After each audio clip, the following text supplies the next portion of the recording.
Hello, it's me, Sarah. I would like to take a moment or few moments to say hello. Um, I have not been updating the blog as regularly as I should be, and for that, I apologize. There are a few reasons behind this. First reason is, and this may seem like a dumb reason, but it gets dark at 4 o'clock. And this is a reason because I need really good lighting to take really good pictures. And I get home from work at 3:30, 3:45. So that poses a little bit of a problem. Also, I am writing a novel in a month. It's called National Novel Writing Month, and you've probably seen my posts on Instagram and Twitter about it. I haven't written a lot on the blog about it. I wrote one thing right before I did it, but there was more to come, and that is this right now, what you're reading and you're viewing. Yesterday, I think, all the days blend together, I don't know. One day recently, I kind of cryptically revealed the title. I don't know. It's called Oblitus.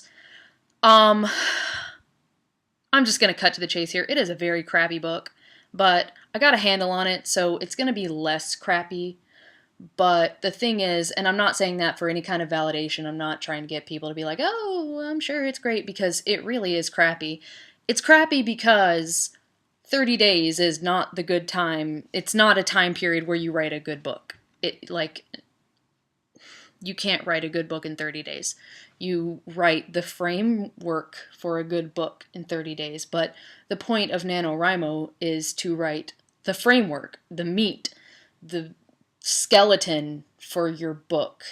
And then you go through and you optimize and you edit and you do all your, other stuff. Because everyone who even wants to write a novel, all the people who are creative, they say, oh, one day I'm going to write a novel. And they never do, myself included.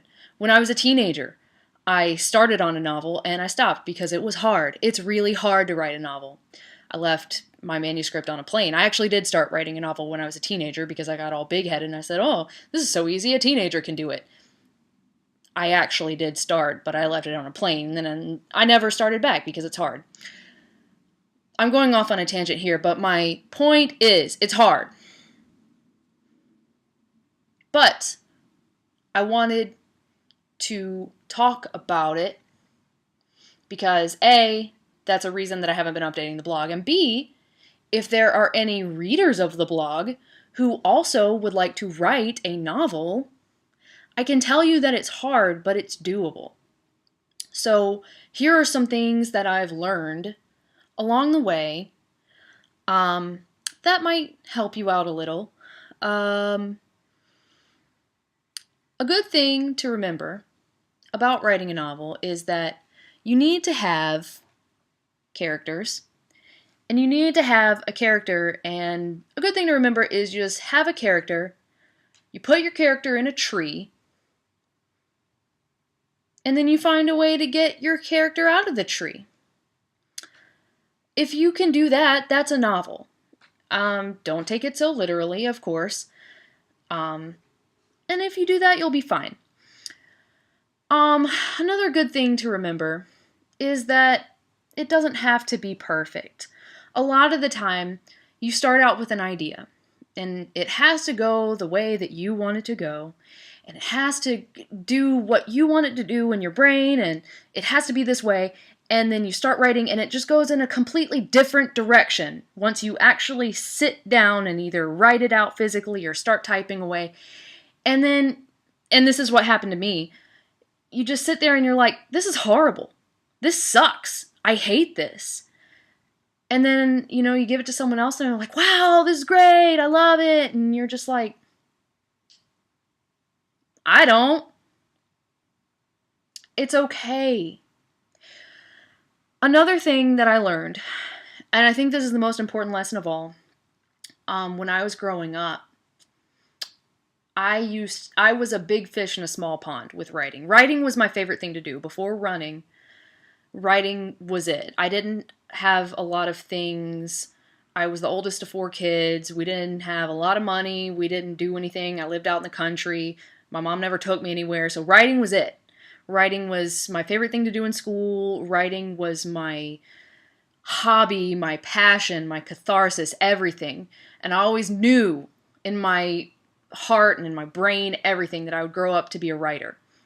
So, but the thing is, I always stuck to things that I knew. I was always very descriptive, but I wasn't good at dialogue and I wasn't good at thinking of plots. So I just always did descriptions, and I would describe things that I had felt. I never branched out. I always did exactly what I knew, and I never took any risks.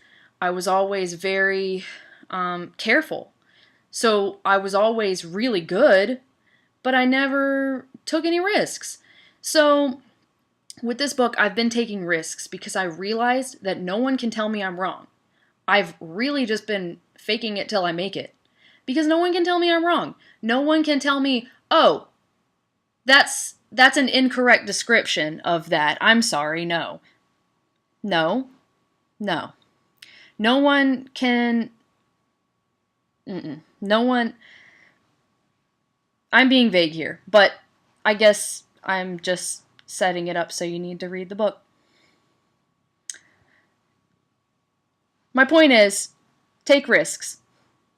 Don't be ruled by fear. Let yourself and your imagination run wild. My cat is trying to get in on this. I guess that's all. Thank you for your time watching this and your patience in allowing me to write a novel and not update my blog regularly. I really appreciate it. And I will have a lot of Thanksgiving recipes up very, very soon. All right, you guys take care. Thanks. Bye.